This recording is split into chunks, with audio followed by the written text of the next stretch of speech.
أهلا بيكم مع فيديو جديد، والنهاردة هنعمل تطبيق عملي لربط الكيرفز المنفصلة عن بعض.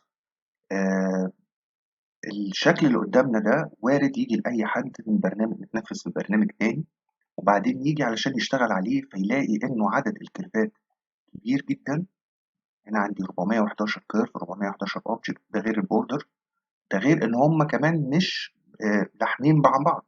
تمام، كل الكيرفات هنا مفككة، فبيبقى قدام اللي بيجي يستلم التصميم ده حل، يقول طب انا هعيد الرسم بتاعه من الاول، طب انا هلحم الكيرفات الكتيره دي مع بعض ازاي؟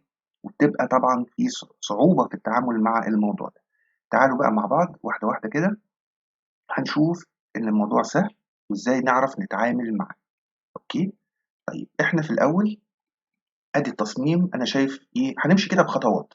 انا انا استلمت التصميم ده، فببتدي بقى ايه، اتعرف عليه. اول حاجه انا شفت ان انا عندي 411 اوبجكت وعندي بوردر، والبوردر ده حتى مش لاحم مع بعض، فباخد البوردر والحمه مع بعض علشان برضو ابقى انا شغال مستريح. اخترت اربع كيرفز، واستخدمت ببساطه الويلد اللحام. وباجي عشان برضو يبقى الشغل مظبوط، باجي على الاطراف وباجي بقول له extend curve to close. انا زي ما انتم عارفين، كون ان في رؤوس الاسهم معناها إنه الشكل وإن كان لاحم مع بعضه إلا إنه ما زال برضه مش خط واحد، فلازم أقفله بالطريقة دي. طالما شايف رصين للأسهم يبقى معناه إن لسه الخطين ما لحموش مع بعض. كده قفلت ده، قفلت ده، ممكن بعد كده أقول له كلوز، فهلاقي إن المربع الخارجي خلاص اتقفل.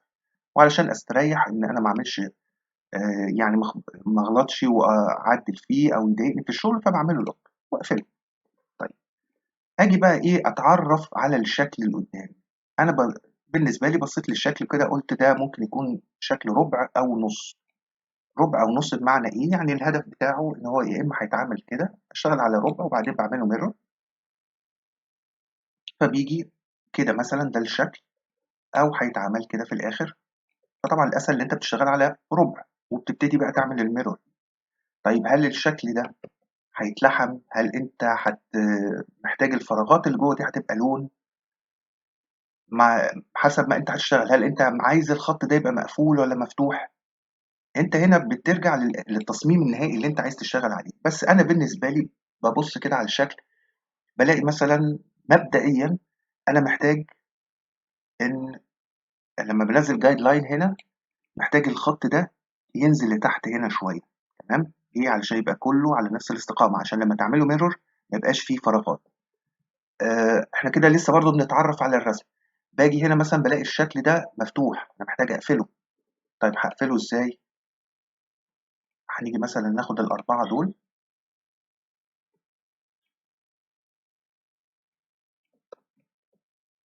نجمّعهم مع بعض.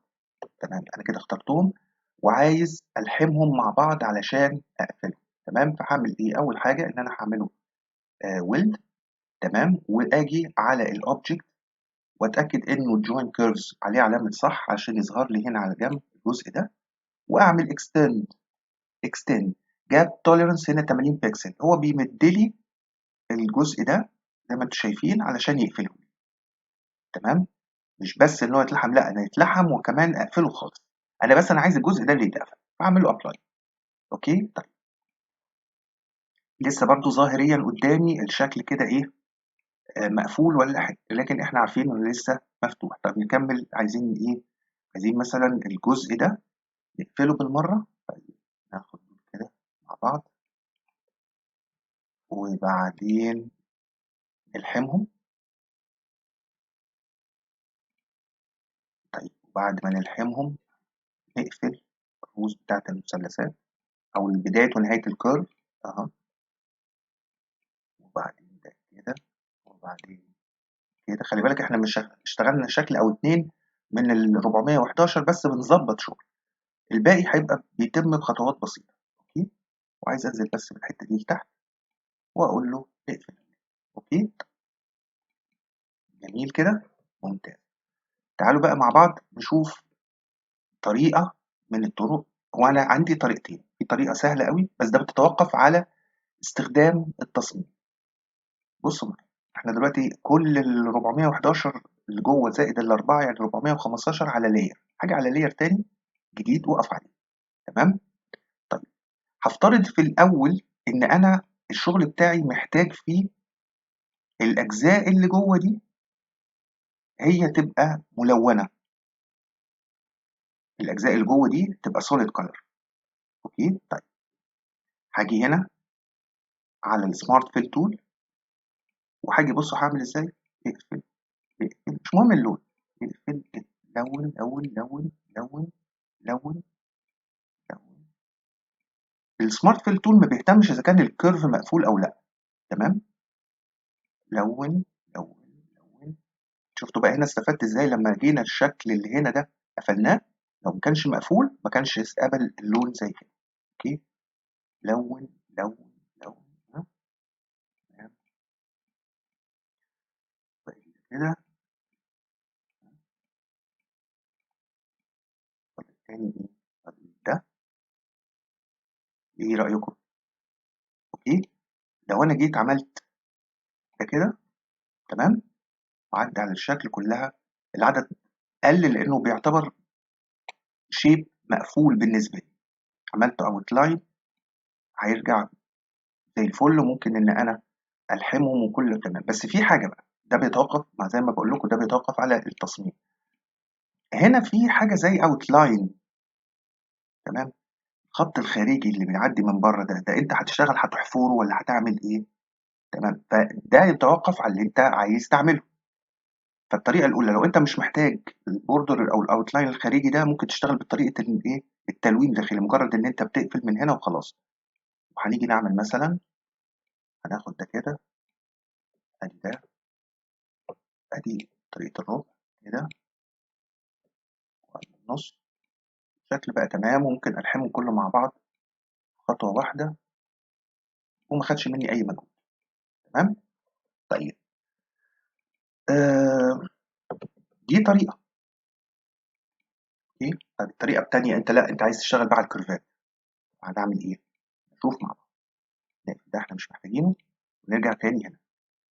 بصوا يا جماعه، دلوقتي ده كده لو انا عملت له ويلد، لو اخترت دول كلهم، تعالى نختارهم نحطهم كده على جنب. لو اخترت دول كلهم هنا كده سيلكت اول وجيت عملت ويلد، تمام؟ اتحول لكيرف واحد. اه تمام، بس انا برضو لسه ما افرحش ليه؟ المقياس عندي ان انا مجرد ان انا اضغط على الشيب تول، طالما لسه في البدايات والنهايات بتاعت الكيرفات مفتوحه، يبقى انا كده ما عملتش حاجه. تمام؟ او كيرف واحد من نزلت من 411 لكيرف كيرف او 411 اوبجكت لاوبجكت واحد، آه، او كيرف واحد، ومع ذلك لسه مفتحين هنا، يبقى انا كده برضو ما عملتش حاجه. طب ايه الحل؟ حل بسيط خالص. تمام؟ كده مع بعض كده بنركز بقى في الحته دي. هاجي على الفيرتشوال سيجمنت ديليت، فيرتشوال سيجمنت اختار، هدوس على الشيفت. هدوس على ايه؟ الشيفت. شفتوا الشكل اتغير ازاي؟ بقى راس السهم اسود كده وفي حتتين عاملين زي الجوينت. هقوم حصل لي لازم اتاكد ان انا واقف على اللير المظبوط. اهو اهو. ايه ده؟ طب ما احنا ما عملناش حاجه، ده لسه ال العدد كبير. طيب بس انا لاحظت حاجه بقى، الاختيارات في هنا كيرفين ما ظهروش، ما تاخدوش معايا. بس ايه الكيرفات دي؟ اه,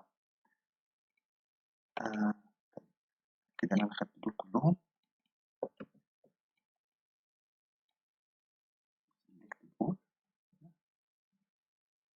عايز تشوفوا الواحد بيبقى شغال وعينه على الورك اريا وعينه برضو على الجزء بتاع اللير. نرجع تاني اتاكد بس اننا اخترنا كله. طيب دول الاثنين اللي كانوا مفتوحين، طيب عشان احنا قفلناهم فهو ما اختارهمش، اعتبر ان هم مقفولين مع بعض. الخطوه الاولى ان انا بعمل شيفت بالفيرتشوال سيجمنت ديليت تول. طيب انا مش شايف اختلاف برضو، لسه العدد كبير. طيب دلوقتي لما اختارهم واعمل لهم ويلد، نزلوا كلهم على كيرف واحد وكله مقفول خلاص.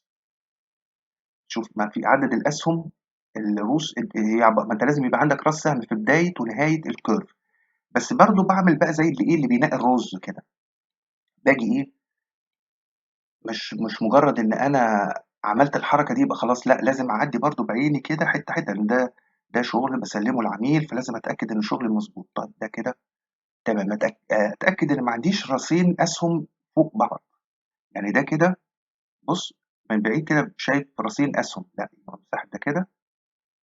بنظف الشغل بتاع المصطلح اللي هو بتنظف الشغل بتاعك. اسحبه كده، مجرد ان بتظهر عندي كلمه نود والسهم اللي هو ده بيشاور لتحت، معناه كده خلاص اتقفلت. نقعد نعدي عليهم كده بالنظر. معلش انت لو قعدت 10 دقايق احسن وتعدل فيه حاجات بسيطه، الشغل احسن بالنسبه لك من ان انت تقعد ساعتين ثلاثه تعدل في تصميم او ترسمه تاني من الاول، وفي الغالب مش هيطلع زي ما كان موجود او زي ما انت استلمت. في حاجه تانية هنا، حد شايف حاجه يقول؟ طيب بص هنا في اهو، هنا كمان تمام. طيب ايه الحكم بالنسبه لي ان اذا كان حاجه فاضله ما اتقفلتش؟ حركه بسيطه جدا، اقول له فل. طالما الشكل طالع بايظ كده مضروب، يبقى انت لسه ما قفلتش كله. تمام، نرجع تاني. حد شايف معايا حاجات اهو؟ ادي اهي. وفي ايه كمان يا جماعه؟ آه، كده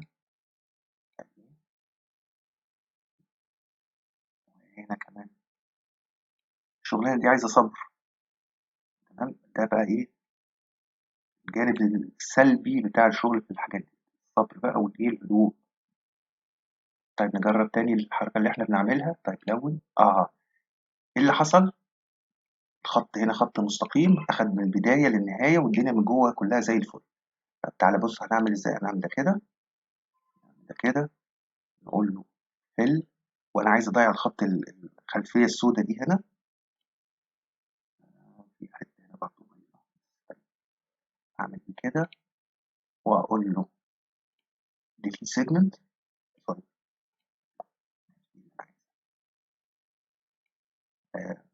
extract. أهي. اعمل تاني عشان برضو ايه، وقفت على النود وهنا عمل خط فوق، فانا بعمل له extract. extract يعني فك. احنا الاول احنا هنا يا اما بنلحم يا اما بنفك، فانا بقول له فكها لي، ففكها. فضل ده عندي outline، واللحامات والاجزاء الداخليه بقت فيلد. انا شخصيا الحته دي مضايقاني شويه، معرفش ايه ممكن أهي اتقفلت. بص خط تاني. انا بحب ايه الشغل بتاعي اسلمه ما فيهوش حاجه، ما فيهوش الهمسه. حد يجي يقول لا دي مش مظبوطه. بص نود اهي قفلت. لاحظت بالشعر خط رفيع خالص بالابيض، معناه ان في حاجه مش مظبوطه. وهنا كمان اهي قفلت. يا سلام، بقى كده اصبح عندك شغل مسلم نضيف. عايز بقى تاخد دول كده تعملهم كده وتطبع اللي انت عايزه. عايز تخليهم اوتلاين من غير فيل تول.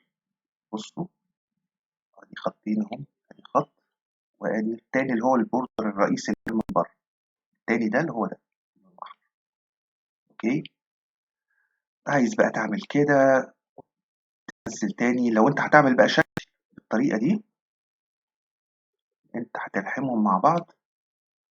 ففي الغالب قبل ما تبدا انت هتبقى تشيل الحاجات الصغيره دي، تشيل دول.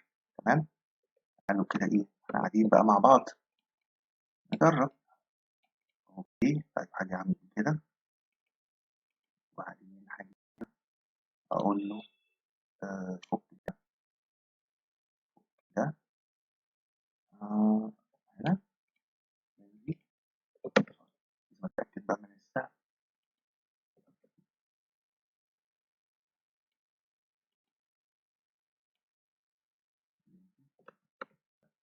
كلهم فوق على استقامه واحده.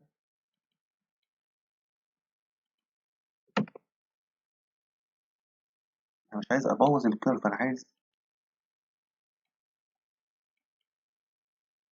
طب بصوا هعلمكم حاجه ساعات انا بعملها برضو. ادينا ايه حركه كده بعملها لما يبقى السهمين من هنا ومن هنا مش طايلهم وخايف ابوظ حاجه، فبعمل ازاي؟ جاي هنا واقول له اد. تمام.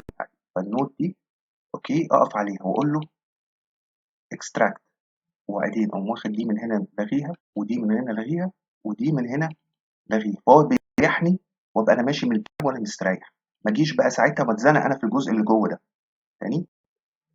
طبعا كده انا مش عارف اوصل للحته دي وخايف ابوظ الشغل، فبحط نود او اتنين في النص واقول له الغيهم. اجي هنا على البريك، بريك يعني هو فصلهم لي، واقوم لاغي بعيد عن البات اللي ملخبطه عندي. تمام. الجزء ده بيجي بقى مع الشغل، كتر الشغل والحاجات دي، فهتتعلم انت بقى ازاي تتعامل معاه. طيب هنا برضو تراك، هنا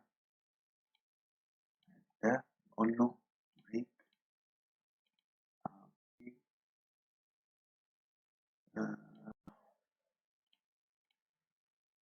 حد يقول لي طب في طريقة أسهل؟ ممكن يكون في طريقة أسهل، بس أنا بعد ما لما بتوصل أنت بقى المرحلة دي في تنفيذ الشغل، فالواحد يخاف إنه يعمل حاجة يبوظ التعب بتاعه، يقول لك أنا هاشتغل دقيقتين 3 زيادة مش هيحصل حاجة.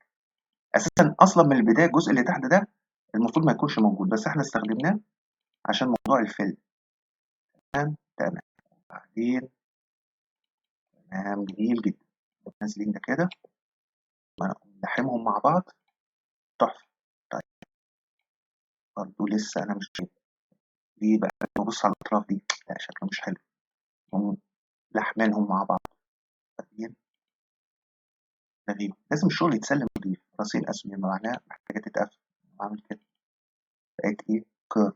مش عاجبني حكاية الcurve دي، ممكن آخد الsymmetrical node خليها لي خط مستقيم. يعني أنا باجرب بعض الحاجات اللي عندي بحيث ألاقي إيه الشكل كده سيمتري جميل. هنا طب دول ما لحموش مع بعض،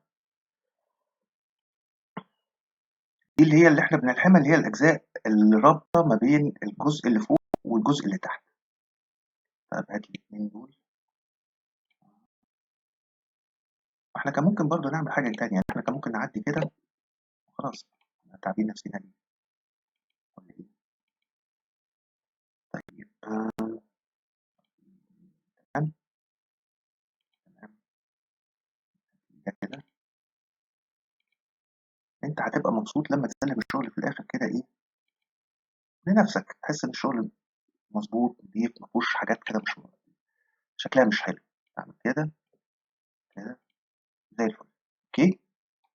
كان معقّد لكن الحلول كانت بسيطة، إحنا ضيّعنا بس الوقت اللي إحنا بننفّذ وبنطبّق عملي. أنا ما باحبش أقعد أعمل فيديو إن أنا أقول حاجة كده ونعمل كده، لازم نبقى فاهمين إحنا بنتصرّف كده إزاي، وبنشتغل مع بعض. كتر الممارسة وكتر الشغل بيعلّمك تريكات صغيّرة كده بتعرف تتعامل بيها. المهم إن اللي شاف الفيديو كده عرف، وبقى أسهل بالنسبة له ييجي له أي تصميم معقّد أو حاجة. طب أنت لو تقدر في المرحلة الرئيسية إن قبل ما حد يبعت لك الشغل بالأوتوكاد تقول له طب خلاص اقفل لي الsegments، يعني أنت ما تبعتهوليش مفكك أصلًا. أو لو أنت عندك أوتوكاد بتاخد التصميم تفتح في الأوتوكاد وبعدين بتلحمه وبعدين بتعمل له export وتشتغل عليه. لكن يعني ده عيب إن الواحد بقى بيشتغل على تصميم جاهز بياخده منزّله على الإنترنت أو حد بيبعته له وبيشتغل عليه على طول، فده بقى العيب بتاعه. عمومًا أتمنى بقى إيه الفيديو ده يكون مفيد وغطّى بقى كذا جزء وتطبيق عملي ومش مجرد تصميم بسيط، لأ ده تصميم مركب. شكرًا ليكم وخلّوا بالكم من نفسيكم الأيام ديّة، ونتقابل إن شاء الله الفيديو الجاي.